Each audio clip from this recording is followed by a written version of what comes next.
So back in '77, when you first started, how did you get going? Like, what were the first matches that you did? Well, before then, I drove the wrestlers crazy because they were coming in the clubs when I was playing music.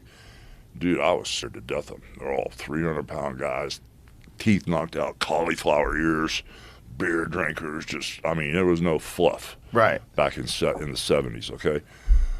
So I was a huge wrestling fan my whole life because Dusty Rhodes was down in that Florida territory and all that stuff. So one of the guys I went to high school with named Mike Graham, his dad was a promoter. He was a big jock in high school, and they all hated me because I was playing in a rock and roll band. I had long hair, and I had 2 brand new cars in high school.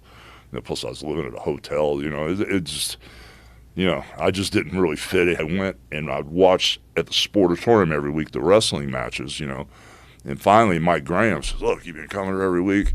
And I ran my mouth around town telling everybody I wanted to be a wrestler, which is the worst thing you can do.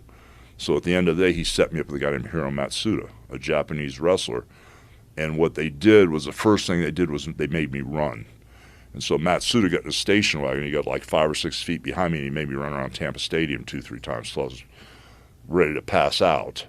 Then they got me in the building where the ring was, and they had me do jumping squats and push-ups and side straddle hops and jumping squats till everything was white. And I was getting ready to faint. Then they threw me in the ring, and Matsuda got between my legs. He stuck his elbow in my shin, grabbed my toe, and broke my leg. Oh, God. And said, don't ever come back again.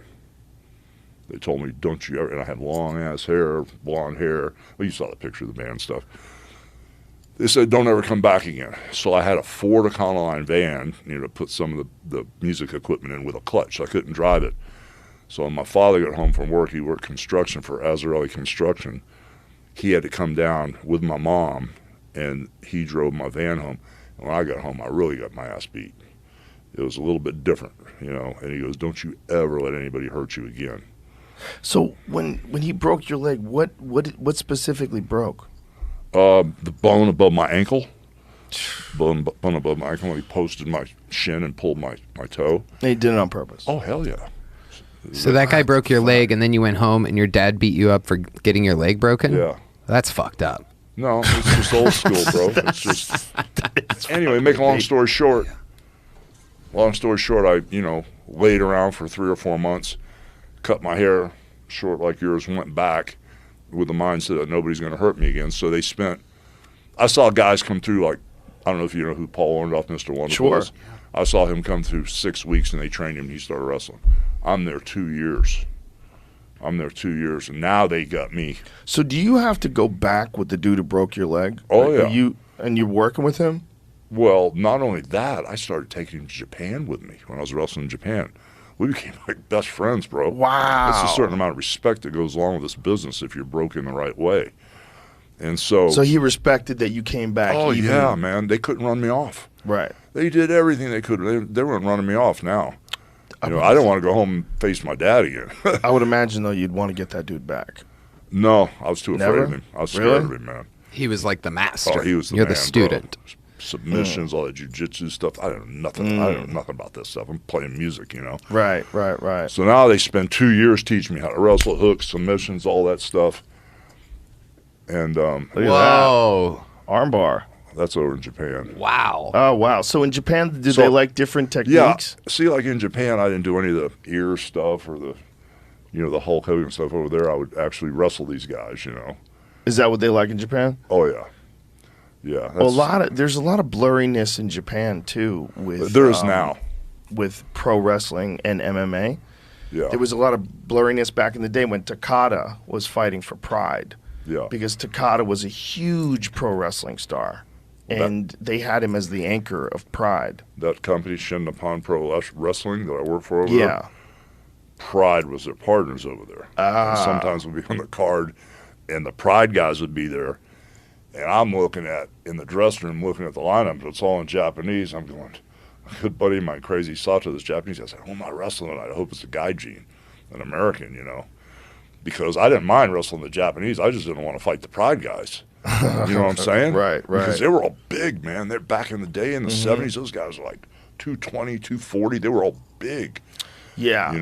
And the Pride was the Wild West, too. It literally, and Ensign Inoue went and he had a contract that literally said, I think he said it was in all capital letters too, we do not test for steroids. Oh, God. They're just like saying, like, we're trying to make the best product possible.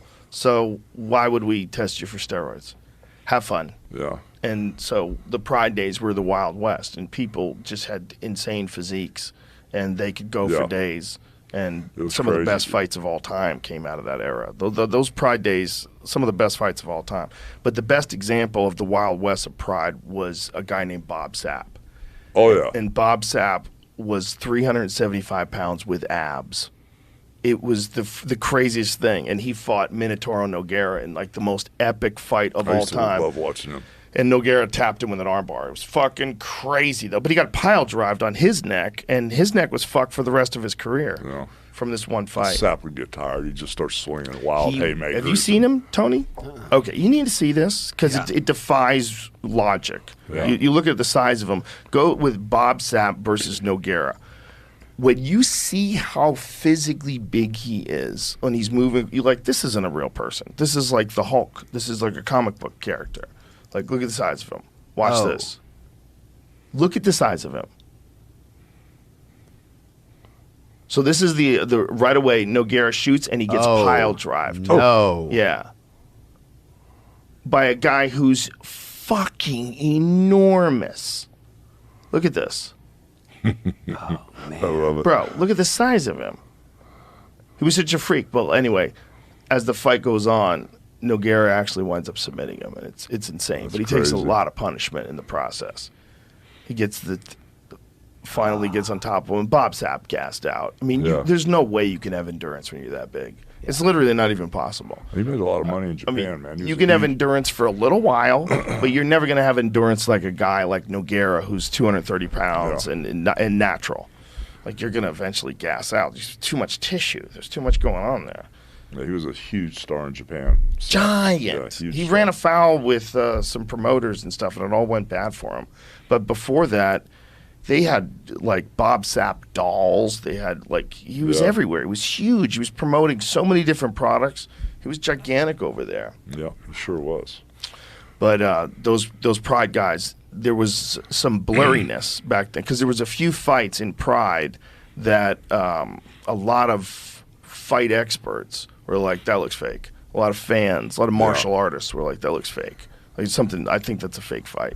And I think there was some fixed fights. Everything goes. Hey, woman, since your man ain't got no heart, why don't you go to our apartment tonight and I'll show you a real man. There you go. What? Fuck you.